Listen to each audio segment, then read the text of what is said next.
Guys, hold on. All right. Well, it occurs to me that with the two videos I've done about the financial system, one basically nutshelling it, we need to go into the history. Now, a lot of people know that our financial system is based on the Jewish financial system, and the Jews are kind of pissed off about it, but nobody really knows why. You might think, well, that's not really true. They know, and ancient history tells us. And I'm going to fill you in on what all the reasons are, and where our actual financial system comes is going to shock you. And you'll understand why I give this message to the wealthy. Now, here's the problem: our ancient history has a conqueror in it. Now, at one time, apparently, we were pretty peaceful. And if you think about it, tribes don't think like a country.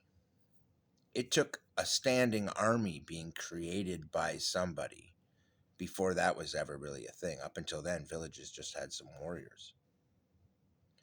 Well, apparently, he was the first conqueror, this guy called Hyperion. In fact, if you were to look up Hyperion patterns, you'll find there's tons of them, and they all relate to victory and superiority and the elite, including things like what I wore when I served, the chevron. 3 chevrons is a sergeant's rank, and that's a thing. The bars also that are part of a captain's rank are also a Hyperion pattern with the 2 bars in the line. There's a lot of Hyperion patterns built into military regalia around the world, built into racing around the world, built into all these things fundamentally. And you might wonder where all these symbols come from. Well, the reason I need to tell you this history is because it's so much a part of our world today and how it's evolved and come about that we need to cover this stuff. Because in Hyperion's day, we didn't have anything such as racing. We had tribal communities.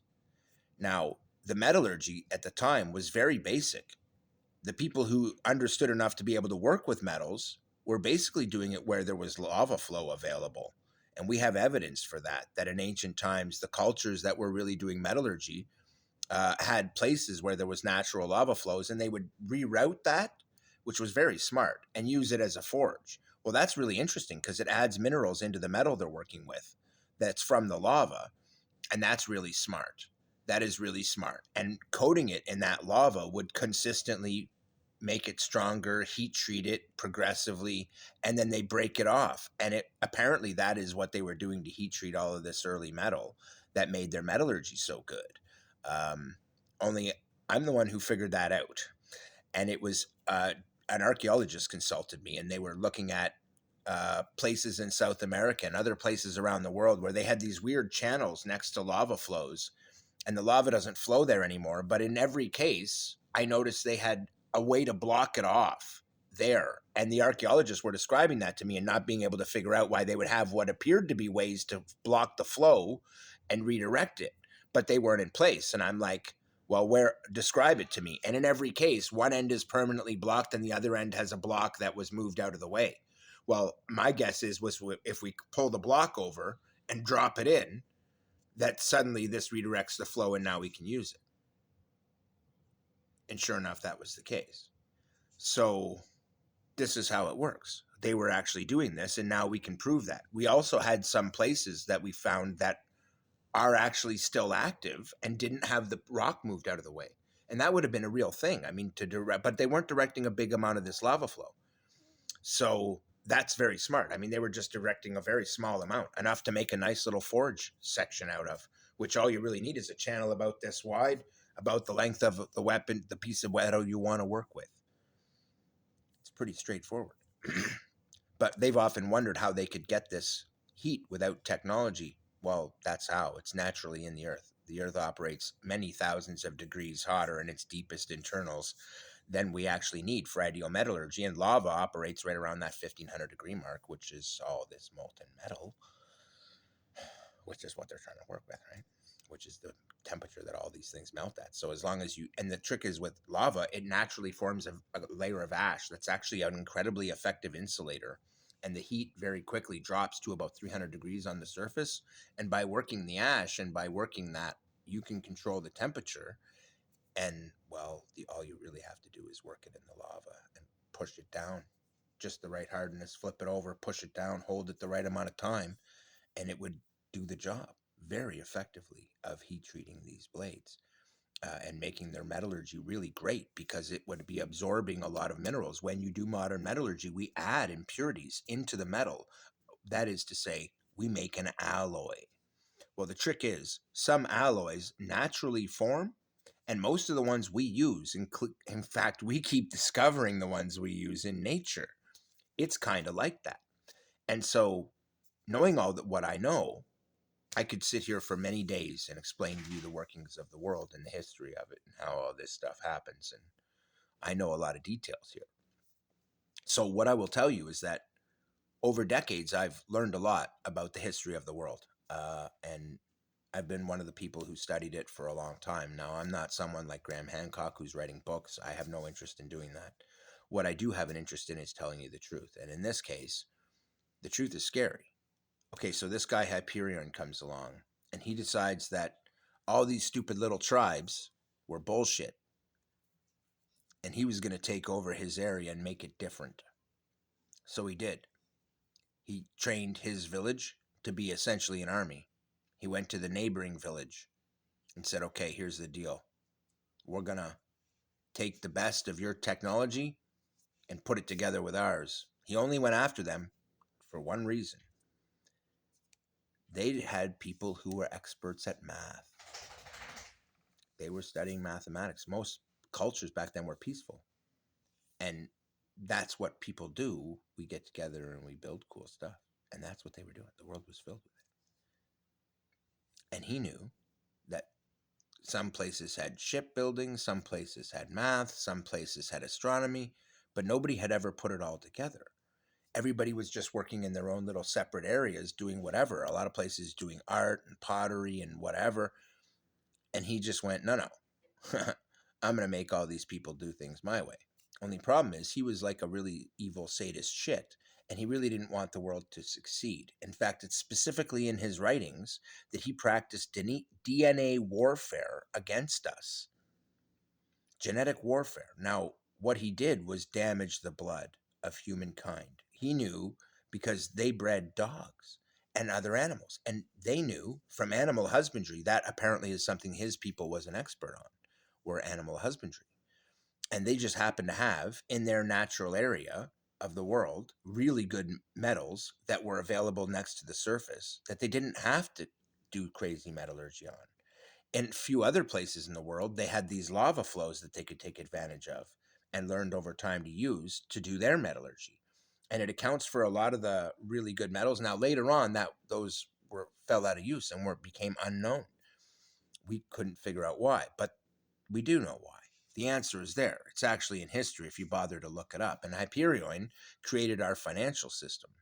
And he said some things about it, including that it would fail. And he designed it to collapse before we had the DNA technology. Technically, he was wrong. See, he figured most of the people born would be like him. And the other kids, the good ones, they could weed out and kill off, which is what they were doing. Then they would see to it that basically the next generation would automatically kind of balance out in his favor because more and more of them would be like him over time. Only it didn't actually work out that way. Instead, after he died, less and less of the children born were evil like him, and more of them were good over time as human DNA tried to recover. The problem is, in the old days, after Hyperion's time, people were very hard about selective breeding. You wonder why in ancient scripture it talks about this stuff. Our Bible was actually supposed to be our key to recover from Hyperion's reign. And various kings have come along who did not want the truth to be told. Scribes could not write this shit down. Many of them were executed writing the Bibles. You look that up and you will find out it's true. And that is why. Because it is the descendants of Hyperion that have run the world. And here is the problem. Here's how he created the financial system. He had all the gold. He had all the silver. He took it all. He didn't just conquer one country. You don't understand. I mean, the world wasn't small then, and it's not now. And we've assumed that it really wasn't that advanced, but it actually was. In some areas, they had very advanced shipmaking because for thousands of years, all their people had done was build ships and tour around and explore. And many people had explored the world. There was traveling going on. People shared ideas openly because there was no value to them financially. It was only in what you could build. And the best way to do that was to share ideas and work together. It creates a very different environment. Well, Hyperion knew that. He didn't like that environment of us all working together and helping each other and stuff. That was not okay with him. Now, this elitist cocksucker decided that now that he had all the wealth, once he had conquered. Now, I did say he did this in order. Now, here's the problem. This guy wasn't stupid. He did this stuff really smart and really tactically. The first place he took, because he had swords and shields, the first place he took was math. They did mathematics, but they really didn't have any real defenses. They weren't building weapons. Guys like Archimedes later came, yeah, but in Hyperion's time, there was apparently one particular guy who was in the neighboring country to them who was into math. And their whole culture was kind of like the Greeks, where it was a lot of astronomy, a lot of philosophy, a lot of that kind of stuff. And they really weren't. The difference is the Greeks are much more warlike because that's after Hyperion. The blood was mixed. Now, here's the thing. Ever since then, in a lot of cultures, like Italy was always known as a culture of artists. Well, how do you think that happened? Because in ancient times, before Hyperion, these people were peaceful, and this is what they did. This was their real heritage. They were stoneworkers, they were masons, they were sailors. We had ancient things that we mastered as a human race in ancient times, many thousands of years before our recorded history really begins, because of Hyperion. Now, we don't know exactly when he lived. What we do know is we have writings. Only they're copies of copies that have been handed down among the elite. And we only got a copy because that copy was lost in time and then discovered. And that is a thing. These people go after that knowledge, try to reclaim it. You wonder why governments always want to go into these sites? I don't know. I would. We all do. We're all curious. But there are some people who have a really bad agenda and will go into these places and strip them for anything they can get a hands on. And they try to go into every site that gets discovered. You might think, not so much. That's how we know.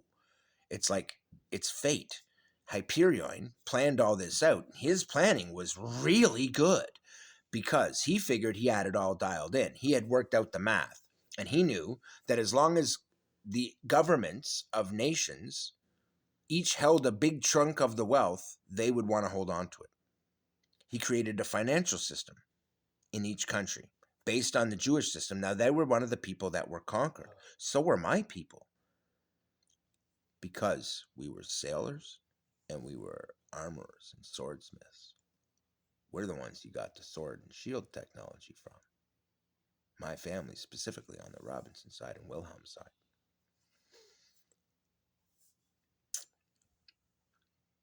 It's part of the reason I know the history. I have some weight to bear in it, so to speak. We all do. It's the human race, man. We've been here a long, long time, and they've been unclear.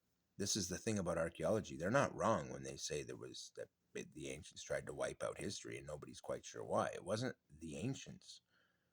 It was one guy. Only this guy was no joke. They say he conquered the world. Well, here's the problem. First, he went for math. Then he went for the astronomy guys because they were regional to him. They were close. But studying those things gave him navigation. He brought the best people in those areas to him, and he only kept people close to him that were really useful to him. The best of the people in those areas from the nations that mastered these things. Those people knew their business, okay? They had thousands of years of knowledge dedicated to that task. And he took the best sailors. He took the best everything. And that is the problem. He went from nation to nation very tactically, using those nations to further expand his army and to expand his technological capabilities, which in the world at the time, there was substantial metallurgy, there was substantial this, there was all these different things, but they were in different places. And he knew that. And he went after them progressively, one after another, and conquered them. And it says in the scriptures that he conquered the world. Well, I actually believe that because the archaeological evidence says he absolutely did. And he may even have reached as far as North America in really ancient times. And even the people there today can't tell you why their ancient civilizations vanished and why there are different people today. But Hyperion explains all that because, according to them, they had already observed the world. All of those ancient civilizations that were really built up, they weren't built up by accident. They were built up by trade, by sharing ideas, by not having a financial economy. We all built up that way and we're living peacefully, sharing and just building. It's people's nature. You get together a group of girls, they start talking shit about guys. You get together a group of guys, they start trying to figure out how to build something. It's just what we do, trying to make it better. And so, you know, history is a dark thing. And it's what brought about the Dark Ages, guys. It's what we call the Dark Ages. It's why. Because literacy was fairly common. He wiped it out. He didn't want literacy. He wanted only the elite to be able to read and know the history. He wanted only the elite to be able to have any of the money and any of the power and any of the control. That's his bloodlines. That's it. He's the one that invented heredity, for Christ's sake. It's against crown law. I know that as a crown prince. I read crown law and it's not in it. It specifically says it's illegal. Only that stuff is so ancient, nobody knows exactly when original crown law was written. They can't even tell you how old it is, except that we know about 30,000 years back, at least. Only we don't know nothing about the first 25,000 years of that history. You want to explain to me how the fuck that is? No offense for the swearing, sorry about that. But this is why. Because this isn't knowledge that certain group of people would like us to have. These people are also what we call skin freaks. This guy was cannibal. These people were deeply inbred cannibal shits. I mean, these are freak people that took over this country and ended up conquering. Now, here's the problem. Over time, more and more good people have emerged that know nothing about that and don't want any part of that. And if they found out, they would be horrified. And so, over time, originally, Hyperion thought that their people would immediately dominate the world and his blood would, quote, forever dominate the globe. That's what he said. Only that didn't happen. Instead, good people keep rising up, evil people keep rising up. But it's like scripture says, there's more good than there is true evil. The really true, dark, really shitty evil genes that he propagated is usually pretty diluted in people when they get it. And he didn't expect that. Now, I don't want to go into the details of this genetic warfare, but I feel like I need to so you can understand the scope of it and why it says women carry the gene. In scripture, it says that women carry the Y chromosome and that our DNA is flawed. It doesn't say that, name the chromosome. It doesn't even call them chromosomes because we didn't call it that then. However, he knew about the blood and that blood was breeding, and breeding was controlling behavior. He had seen it in his own country when they started inbreeding. It was bad, bad, bad. And his people had understood the damage that will do to you better than anybody.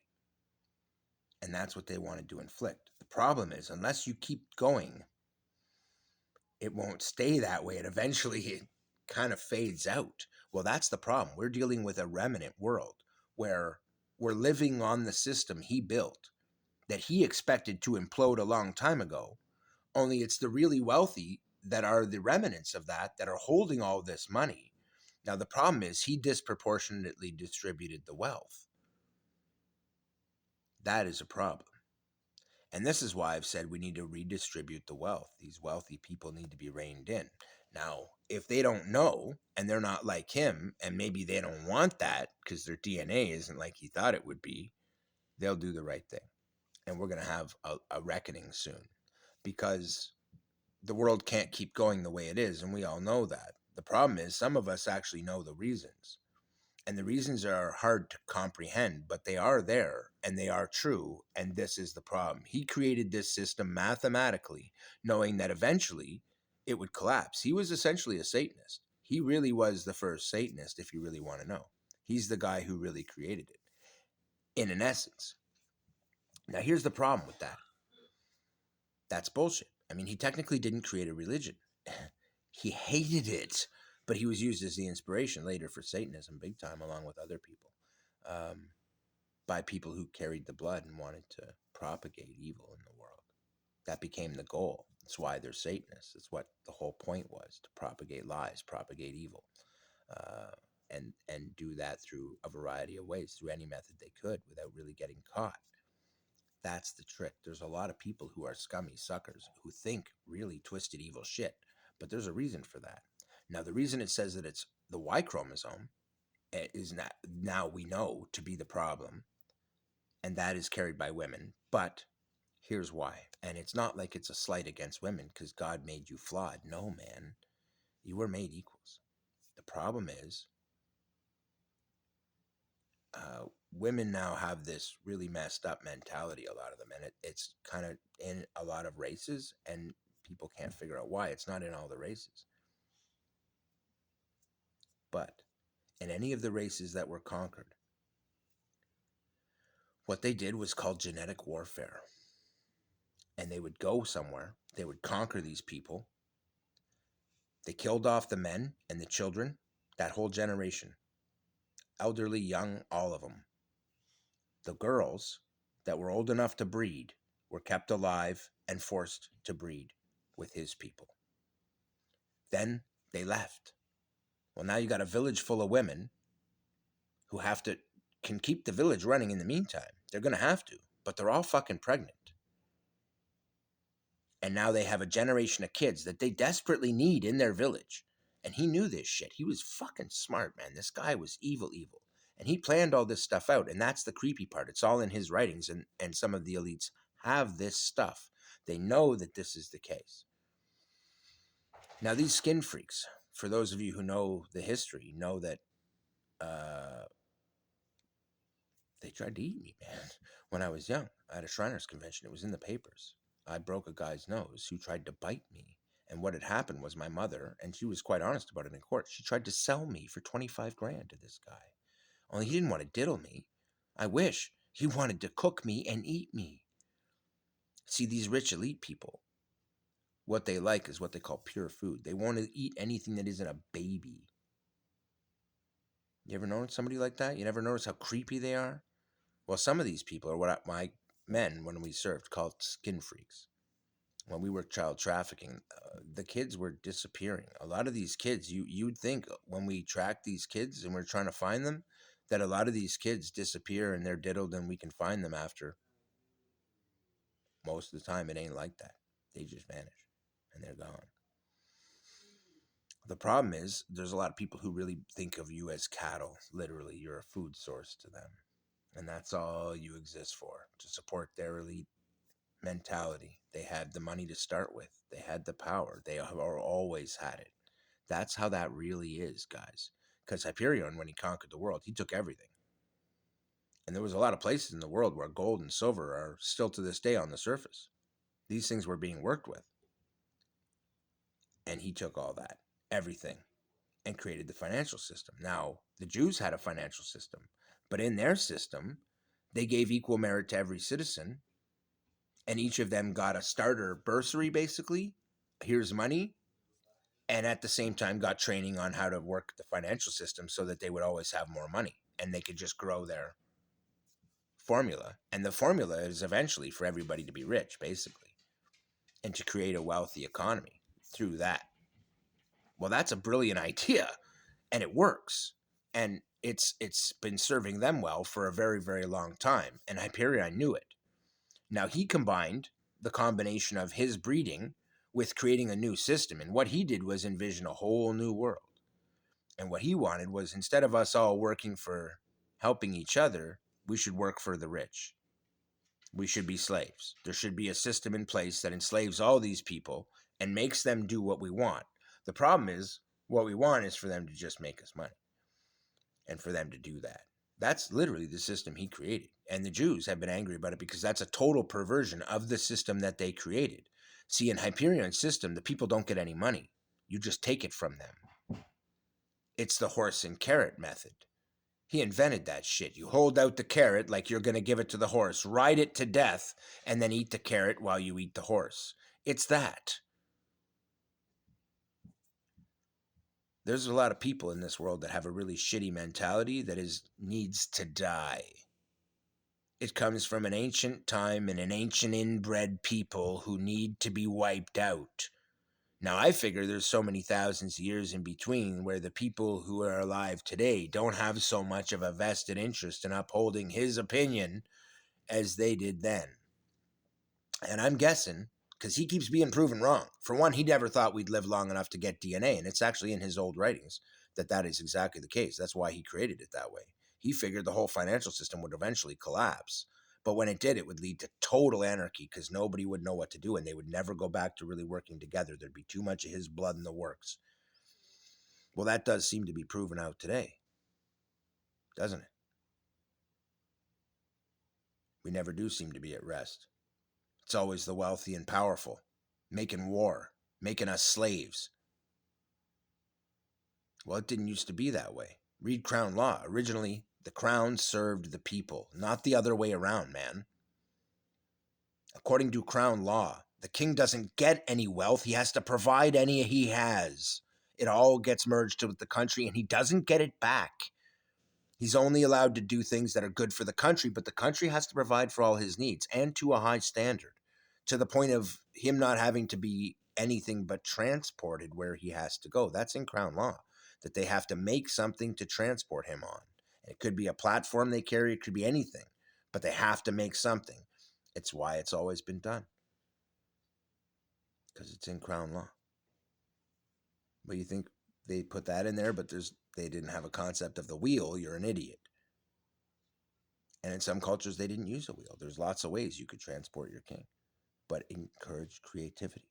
Right away, it made people, oh man, what do? We got to figure out a way to make it happen. And that's why it's there. That's what scripture says. Crown law is what we need. Well, when you really think about that, it's true. I've given my whole life over to thinking about stuff like that. I had no choice. And in the end, this is the answers. Now, human beings by our nature are actually really good people.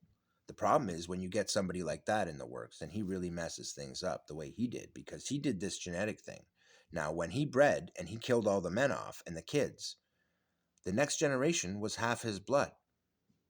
But the generation after that was not necessarily. And further that went down the line, the less dominant his genetics became, to the point where these very wealthy families became very reclusive because they knew if anybody ever figured that out, there was going to be hell to pay because they were living on the remains of this. And that's where the wealth comes from. Where do you think all these old money families really get their money? Now, the problem is it's so diluted now. We're talking thousands of years later. I'm not blaming anybody alive today. You, me, Uncle Bob. No, no, no, no, no. You had no control over this. None of us did. My point is to the wealthy, we're living in a system that was built this way. We need to change it so that it's not that bad. And for that to happen, we need a redistribution of wealth. When that happens, or to take hold of our individual financial systems as countries and to seal them off, and make it so that we're each a closed system and then we can operate together, trade together, and that'll be a separate global economy. That is the way to go. And in a closed system like that, wealthy people have to be very careful about exporting wealth, because you make your money in an economy, it needs to stay there. You can't use it to influence other nations' economies unless it's a globally agreed on thing. No, but it has to be agreed on by that freaking country and by the other. It has to be a mutually agreed thing, not just you being a greedy shit and wrecking the world for it, which a lot of these people do. They do some really scummy shit financially when you find out. It's like, wow. I mean, if any books ever written are written by the devil, I've read the Satanic Bible. It's basically just a perversion of God. Okay, and I get that. It's like everything Scripture says because it's bullshit. They just say the opposite kind of thing in a lot of ways, and in other ways, it's like this whole other thing. But it's all based on all this really ancient shit, and that's all fine. The trick is, it's been a lot of that kind of thing.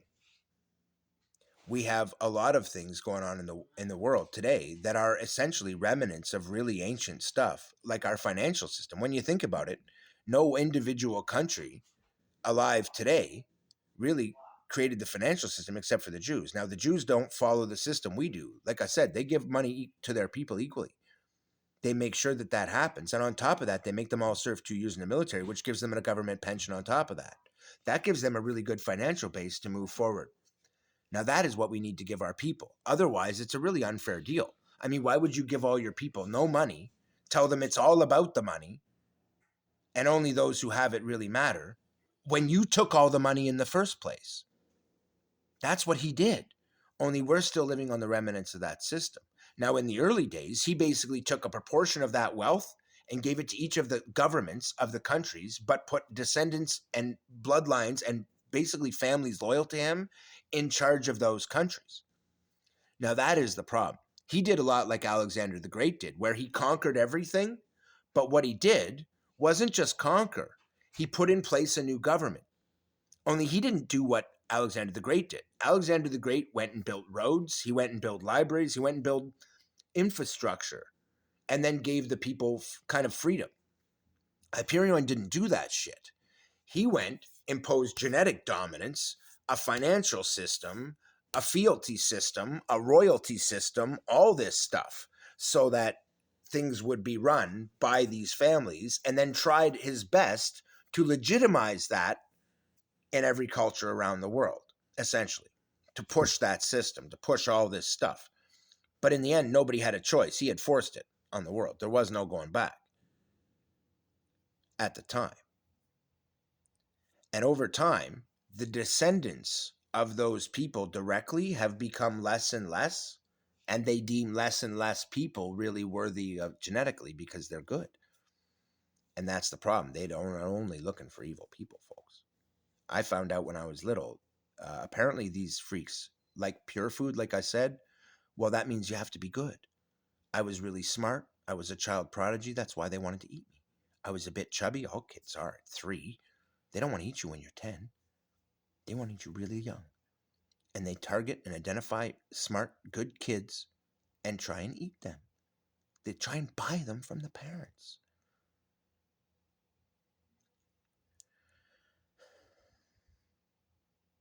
This shit's really evil. This is how it is. There's some really dark stuff out there. And I'm so sorry to have to tell any of you who are good that this stuff is even existing in the world. Scripture covers that too. If you knew the true face of it, you would not be able to imagine it. It's so brutal. It's just, wow. But the answers are in Scripture. The problem is the scribes had to hide it in bullshit. They gave us all the secrets. They gave us all the keys. The problem is they couldn't just tell a story. Hyperion's people at the time would not let that happen. So anything written at the time was only what he wanted. That's why anything we have of value was written later. That's a fact because we know what he had written. We don't even want to look at that. None of that's good. That's like Satanism right there.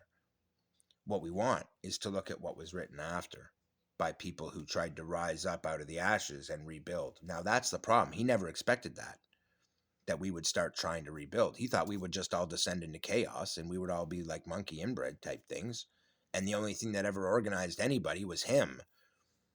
Okay, well, the problem is he was kind of right in a way. Like, people don't really organize that way. We don't get together and say, hey, yeah, you should lead. That's why this system has kept going for so long, and he knew it. Because once you have a system where a leader is in place, most people just go along. That's how these people got into leadership in the first place.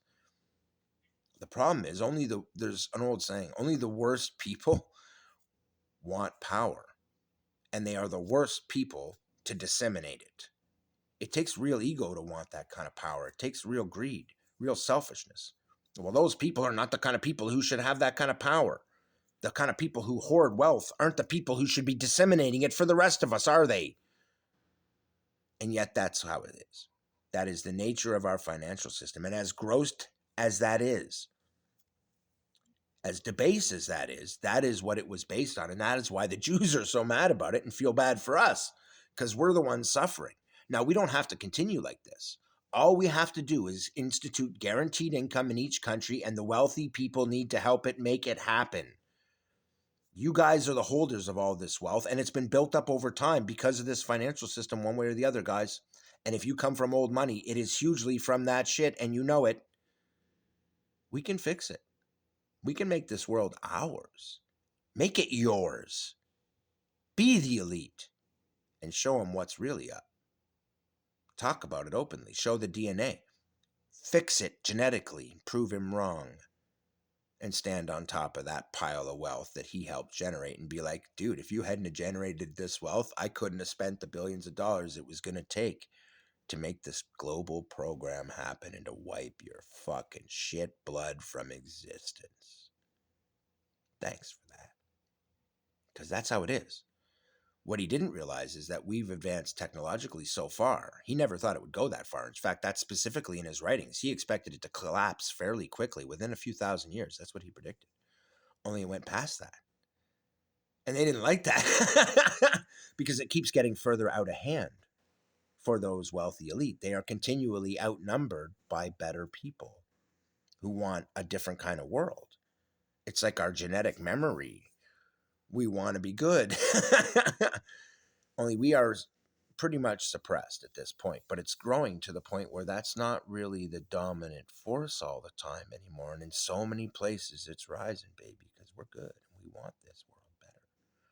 And you people are in the way. So learn to get on side, get on team, planet Earth, or we need to learn to write you out of the program, so to speak. What do you do when you got a computer virus? You delete it. Well, we can write that out of our genetic code. We know how to do it. It's not hard. We just need to fix our Y chromosome. And so, all of our other chromosomes, by the way, correspond to Aramaic letters and symbols. It says in DNA Aramaic, and it's in our blood, and it's not wrong. It's in our actual chromosomes, X, Y. They're not the only ones that are letters, baby. We have all of them. Go look them up. Chromosomes are wild, and a lot of them are symbols and stuff, and those are Aramaic. I happen to speak Aramaic. Unda ereme asi na ke kurashon dawe ase. That's ancient Aramaic. No, that's God's language, according to Scripture, and it is. I speak Aramaic, but by our notion, that's a very, very, very, very, very ancient language. It's the first language given to Adam in the beginning, and it's given to the first race of men, and only they have the right to call themselves men, for though only they truly are. All others are human, meaning after man. Well, that's true. I am Aramaic. I am of the race of men. And yet we're not elitist bastards. We're decent folk. We don't think like that. That's the problem. You look at people who are good. They don't exhibit any of those signs. People with this DNA, they exhibit a distinct lack of empathy. They are evil. It's in their blood. It's like dogs. You let them inbreed. We watch their behavior get really bad. Next thing you know, what was a really nice wolf pack is really scummy and shitty to each other. And just, wow, like, holy crap. Then you see other wolf packs that are not like that, that kill off young that are genetically flawed and just keep to themselves. And those bloodlines are awesome. The wolves are smart and friendly and good-natured. It's a whole nother ball game. And that is what we see mirrored in human beings. And that is the problem. This Hyperion guy knew this stuff. He knew damn well it was this way. And that he could breed the behavior and control it. And that was what he wrote. That's what he wanted to do. Okay. Well, we have a choice as a human race. We can continue to muddle on like it doesn't matter and feel trapped by this world, which a lot of even the wealthy do. They're trapped into a situation where they were given this and they have to manage it. It's their family legacy. They don't, even if they don't know anything else beyond that. That's enough reason I wouldn't want to do any different. I'd want to maintain it. I wouldn't want to let down my family history, right? Well, what if you go back 1,000 years and your family history is decent, but when you go back 5, it's not? That's the problem. We don't have a continuous history that goes back that far, and this is why. They don't want continuous families that go back that far, and this is why, because they don't want the genetic bloodlines held. You wonder why there's all this talk about sacred bloodlines and all this shit. Yo, that's why. That's the secret the Knights found out that got them wiped out back in the day, that made them go against the church, because they knew that all these religions are total bullshit created by Hyperion back in the day. The reason is they had archaic religions. They worshiped the sun, they worshiped the moon, they worshiped wind. He's like, oh, you want you want symbols? I'll give you symbols. That's where we get all our Hyperion symbols from. You want religion? I'll give you religion. Only he didn't create good religions. You look at the ancient religions, and they were really bad. The ones we have writings for, and the ones we can prove existed before that, we know were nothing like that, and could have been very good, but may have included sacrifice in some areas, cannibalism, all kinds of things. I mean, they were tribalistic. Well, the places where they're so tight as a village, where you can't help but have inbreeding over time in a village that's that small, that doesn't travel or associate well with other villages, because they get isolated. Well, to continue, they have to breed with each other, and that doesn't go far. You need genetic diversity. That's what we call it, which means you have to sustain a certain population, a couple thousand at least. And if you can't do that, it's going to be really hard. And if not, the Inuits used to have a thing they called the tradition. A lot of native villages had something similar, where you would either during war or just for mating. For some of the native tribes, like counting coup was a thing where they would take a woman from the enemy tribe during war. Well, one of the reasons they do that is to bring in fresh genetics to the village, and they would continually be doing that. That actually fed the growth of their villages in a lot of ways and kept their genetic diversity in check. A lot of those systems evolved for that very kind of reason. Every once in a while, even though they weren't warlike people, they knew they couldn't just stay that way. They had to interact with these other people. And if their women weren't going to come willingly, you would have to take one and bring her there and get her pregnant. And then she would be passed around, maybe even by different men in the village, and have a different baby with each one so they could pass on their genes. That was the potential. And so this is what they did to ensure their genetic survival. And in ancient times, this was a huge concern. You have to understand, genetics was everything back then. Your blood was everything, because in a small village, if you don't maintain that, you are quickly going to degenerate. And this is the problem. Human DNA was always a thing we studied. Animal behavior was always the thing we studied, because we were living with both. And now we're so isolated from that. Living in cities really is a good thing. And here's the problem, like, we have people like our ancient kings in history. You read scripture, man. I'm telling you, none of them were any good. You can tell. And it's like, well, why is that? How did this get to be when we know we have original crown law still written in many places, and it doesn't say any of this stuff? I mean, there's a lot of countries that will tell you it shouldn't be like that, and they weren't conquered. We need to deal with this, man. And our financial system, if the world is going to say, okay, let's adopt the Jewish financial system, great, but not Hyperion's. Let's adopt the one we are claiming to follow, and just do it right. We have to do guaranteed income, but that means a redistribution of wealth. Wealthy need to be willing to actually help, because certain countries have had a lot taken from them. All of Europe, the States and Canada didn't even exist yet, you might think, but this whole area was conquered too. The whole world, pretty much, you might think. But we can prove that's not true. His reach wasn't that far. He didn't get to every tribe on the planet, and we know that. The problem is when you get very closed tribes like the Sentinelese, they get very violent over time, very aggressive. They take to inbreeding. They got no choice. How do you think that works? They have a limited number of people. They can't help it. It's going to happen over time, because it's just kind of inevitable. And it does create problems, but it's one of those things where for a small village, there really isn't a lot of survival. That's one of the reasons why people who study humanity can't figure out how we got out of the jungle at all, because we don't do very well as a small tribe. We really don't.